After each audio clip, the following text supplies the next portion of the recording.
And I know one of the articles that you wrote a few short weeks ago had to do with how WWE needs more black champions in their company. Specifically, in my opinion, black world champions. This is a topic I've talked about here on the show and other forums on Bleacher Report and other places for years now. How, aside from, your Booker T's and Mark Henrys, who both held the World Heavyweight Championship, we've had The Rock, who was the first black WWE champion who held the championship back 20 years ago. Beyond that, it's actually crazy to think we've never had an African-American WWE champion in the 50, 60 years that the title has been around.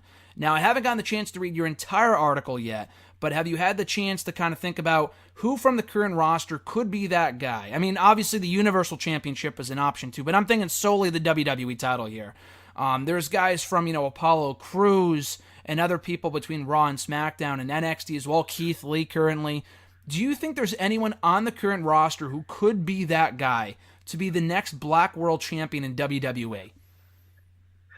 It's good that you bring that up because, once again, I think, as you pointed out, certain writers over the years have touched on that social issue within the industry, but I feel like it's definitely not touched upon enough. But to answer your question, I think there's so many black wrestlers on the roster in 2019 that are more than capable of being stars and more than capable of being world champions. The first that comes to mind is Bobby Lashley. Mm-hmm. I know a lot of people aren't fond of his mic work, but I don't even think that point's relevant anymore because he has a good mouthpiece in Leo Rush.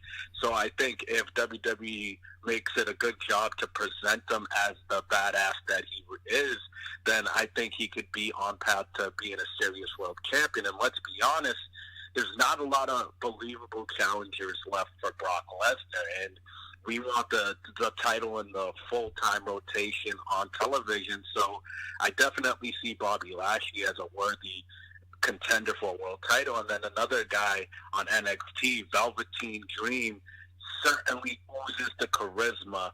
I always say the greatest wrestlers are the ones you don't watch, but it's the ones you experience.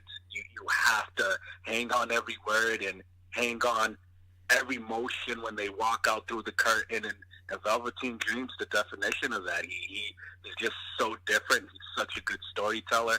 And another one in NXT, Keith Lee, can certainly see him being a worthy world champion.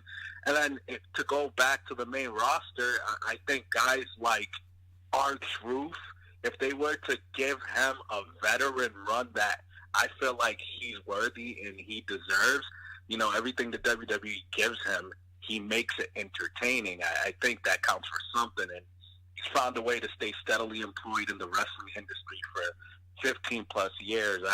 I wouldn't be mad if R-Truth had like a thank you world championship, and I think there's even more like Ember Moon for the women. There's just so much black wrestlers that I think if they're positioned well in the right stories, they can certainly thrive. Yeah, like you said, there's a lot more than I think people even consider. People like Apollo Crews, Keith Lee, Velveteen Dream slip my mind. There's a lot of people that could build around to be that guy. Bobby Lashley being one of them. I'm glad you brought him up, David, because personally, I think we're in the minority here that are fans of Bobby Lashley, think he can, that he has potential, can be that guy. Because when he was first brought back, he had some buzz, he had some momentum. They quickly squandered that with the whole Sami Zayn sisters program, that whole storyline, that whole weird-ass stuff. And then he was involved with Roman Reigns for a while, got a few good matches out of him, and then kind of fell off the face of the earth. And, of course, he turned heel in the final few months of 2018. But even now, he kind of feels like he's spinning his wheels. Now he's working with Seth Rollins as we enter 2019. But any buzz or momentum that he had when he first came back to the company now feels like it's gone. And Bobby Lashley was a guy, obviously, they seem to look to build around about a decade ago when he was first with the company, and obviously that fell through, and then he left the company soon after. But Bobby Lashley as a heel with Leo Rush by his side, anyone who watched his Impact TNA run from a few years ago has got to be aware of what this guy is capable of, and that it can be that dominant destroyer type if they want him to be. I think their booking has kind of hindered that a bit, but anyone who saw his Impact run, he wasn't like bending over and showing off his glutes or whatever the hell he's doing now. He was a dominant destroyer guy. He was a guy that you could build your company around. I'm not saying he should be the guy on Raw, but there was no reason why you said, David, that he can't be the guy to face Brock Lesnar at some point, whether it be at a WrestleMania or some point down the road.